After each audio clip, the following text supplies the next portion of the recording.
What's up guys, it's Storm here. You saw the title, so you know today I'm going to be exploring Zoro vs Oden, the two masters of the Meito Great Blade Enma, so let's just get right into it. If you like content like this, I suggest you like, comment, and subscribe, as I plan on putting out more stuff like this in the future. I think a good place to start for this video is just comparing their respective experiences with Enma. When Zoro first receives the sword, its whole entire lore is that only Kozuki Oden was able to tame it. Zoro's first use of the sword cuts an entire coastline and it drains some of his haki to the point his arms reduced to a husk. It's also said that Enma exudes Ryo on its own and that it slices much more than needed. Zoro then says that by the time he gets used to this sword, he will have become much stronger. Throughout the raid on Onigashima, we see Zoro hasn't really tamed Enma and he's more so trying to suppress his haki absorption in order to use it properly. When Zoro goes for a combo attack with Killer against base Kaido, we see the combination attack wasn't very effective on him, to which Zoro responds that he needs to unleash Enma more. This makes it clear that so far Zoro's been restricting the flow of haki from Enma in order to keep it manageable and under control instead of actually having it tamed. As the fight gets more intense, Zoro starts to amp up Enma so much that the sword gets covered in a purple Ryo aura. These attacks are way more powerful than his initial attack against Kaido, to the point that they are some of the strongest attacks used by a supernova on the roof. Even with these attacks, however, the supernova don't even feel like they're damaging either of the emperors and see no victory in sight. After Zoro was sent down into the dome and begins to fight King, he's eventually pushed to the point that he's forced to understand Enma and truly tame the blade. Zoro realizes that the sword isn't malice or trying to work against him. It was merely testing him and he had a lack of strength to actually use the sword properly. Enma's nature of exuding Ryo on its own is actually supposed to be used constantly as you fight, which Zoro knows will eventually kill him. In contrast, Oden is mentioned to not have this problem at all, and he's easily able to fight despite having Enma drain him, which shows the current immense gap between Wano, Zoro, and Oden. Oden had Enma since he was a young child and used it up till he was about 39 years old, so I don't think Enma had been testing him at this immense level his entire life, as it had been made specifically for him to use, and Oden didn't know what Conqueror's Fusion was when he met Raja for the first time. Enma likely got accustomed to Oden's level of combat during his life, which raised the standards for the sword. Zoro and Wano is essentially trying to use Enma the same way Oden did in his prime, but he can't handle that level of drain on him, which puts Oden in a higher light. Next, we can compare the level of scars each gave Kaido, since they're both scarred the King of the Beasts. Zoro on the rooftop using Ashura broke through the limits of his ability using Enma, and he used Conqueror's haki against Kaido through Ashura's Blades Drawn Dead Man's Game. Zoro does have some broken bones here from earlier in the battle, so you can interpret Zoro's attack as weaker than what it realistically could be, but overall there's not really a way to tell how much stronger it would be. The way I interpret this scene is that it's a similar principle to what he did against King. He pushed himself to the limit of his ability and fought with all his power at once without holding himself back, which culminated in him infusing his sword with Conqueror's haki, which allowed him to scar Kaido. It's made pretty clear that all the damage on Kaido before this was shallow at best, and that Conqueror's was needed to deal real damage to Kaido. Plus, Kaido mentioning Zoro's Conqueror's haki here just seems indicative that it was used in the attack that scarred him. Zoro's attack made Kaido not only huff and puff, but Kaido actually wobbled a bit before he continued fighting the supernova and Luffy for a while after the raid. On to Oden. Oden enters the fight with Dragon Form Kaido and has a short exchange where he gets pushed back by a blast breath, and then he gets up and uses Paradise Totsuka to cut him on the chest, which surprises the spectators that Oden can actually wound the invincible Kaido. Dragon Kaido goes wide-eyed and slams on the ground as unresponsive for a little bit. Oden then goes to charge and kill him, but is stopped and turned around due to him seeing Momonosuke, which did allow Kaido time to recover and hit Oden off guard. Later during Yamato's flashback where she is 8 years old, she had seen the Hour of Legends and became obsessed with Oden. She ran around Onigashima claiming she was Oden for a week straight. When Kaido finally comes to stop her, he's still banished from his duel with Oden. The Hour of Legends occurred 3 days after the initial battle due to Oden being in prison and being stated to be executed in 3 days. So 10 days after the battle with Kozuki Oden, Kaido still had to be banished due to Oden's attack. Even after the battle with Kaido, Luffy woke up after a week. Then after a few days when the Straw Hats were leaving Wano, he had incredibly light bandaging. Oda drew him with one singular bandage on his head, while Kaido's chest was still completely wrapped after a similar time period, which does portray Oden's scar on Kaido as a fatal injury, while Zoro's scar is something he was able to fight with during the entirety of his battle with Luffy, without even really hampering him. I've heard people debate about the durability difference between full Dragon Kaido and his hybrid form, due to the anime having a scene that says he became even more durable.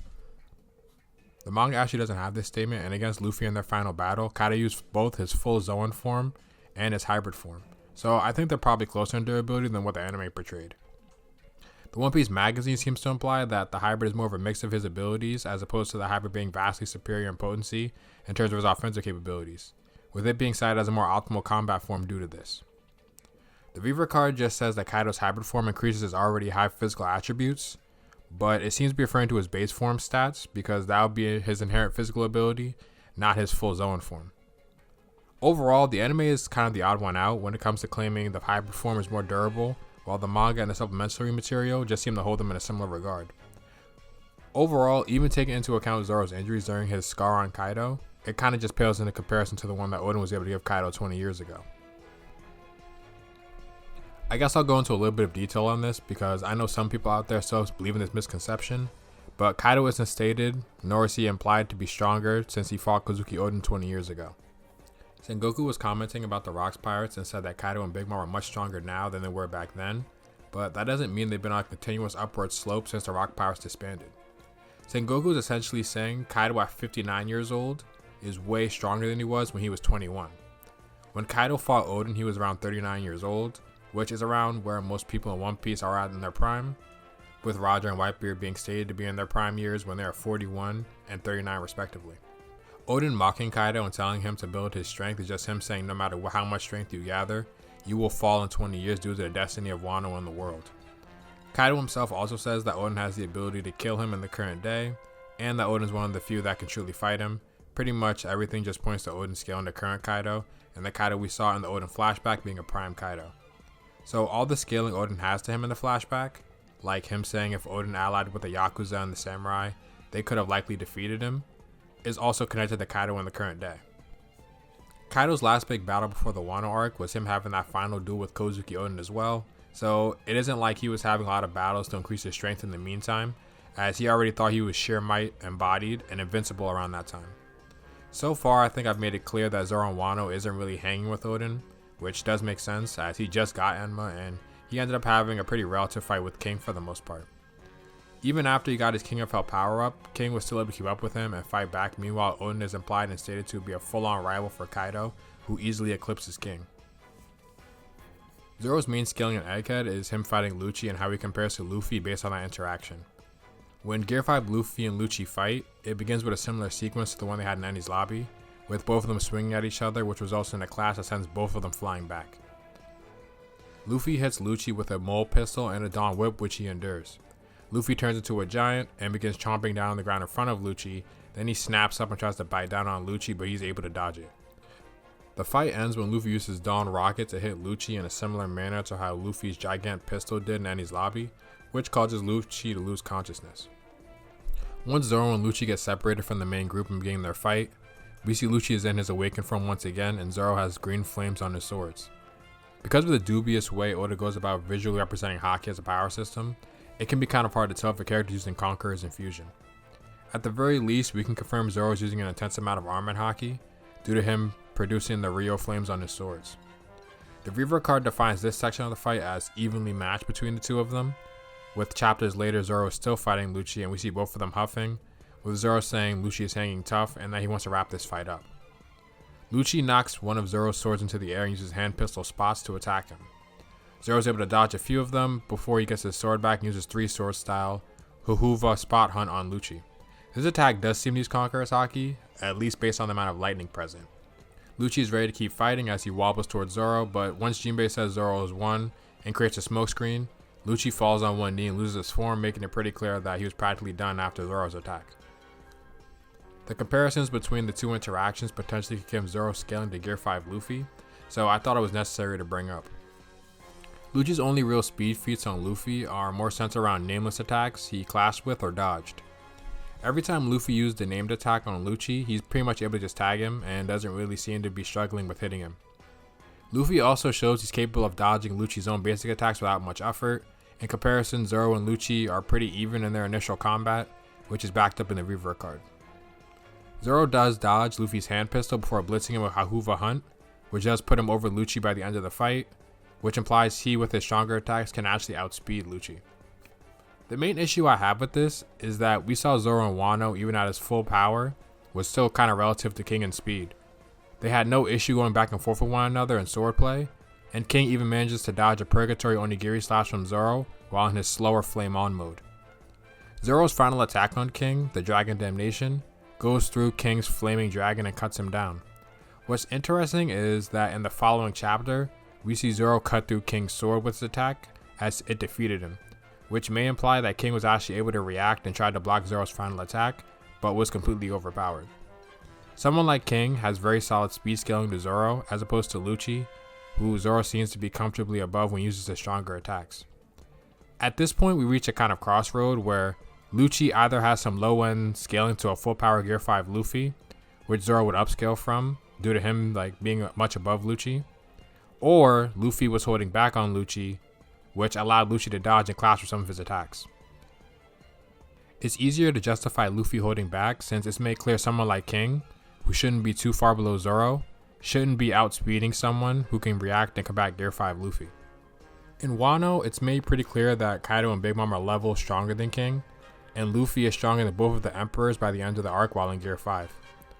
It's basically easier for me to say that Luffy is holding back on Lucci than to say Zoro made a massive jump from above King to Kaido, Luffy, and Oden levels of speed. Characters in One Piece do grow stronger arc to arc, but it isn't really ever a massive jump like this. So overall, for speed, Zoro wasn't looking too comparable to Oden. For attack power, the case is a little bit more muddy. Zoro's Hahuva Hunt was able to hit Lucci once and essentially completely have him done after that attack, which to be fair was after an extended battle where he had been exerting himself enough to huff and wheeze.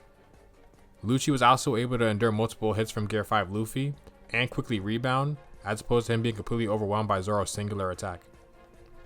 It's hard to know if Luffy was even using Conqueror's Infusion on Lucci, just because lightning isn't really present for the attacks that Luffy landed.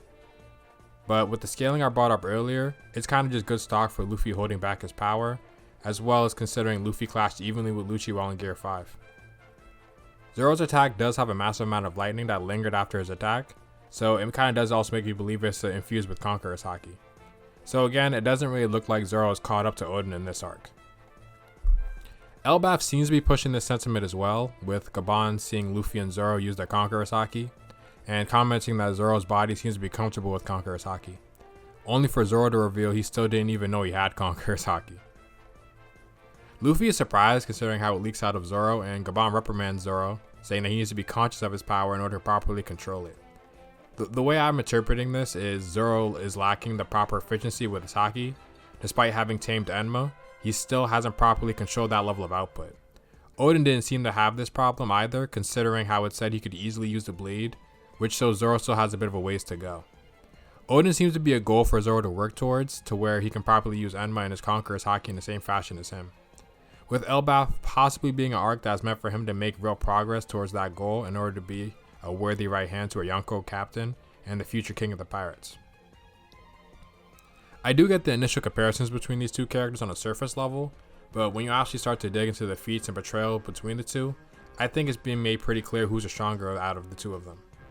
I know Oden gets downplayed sometimes in the community, but I think Oda is using him as a benchmark for Zoro, and that should speak to his strength beyond just all his betrayal beside Kaido in the Wano arc.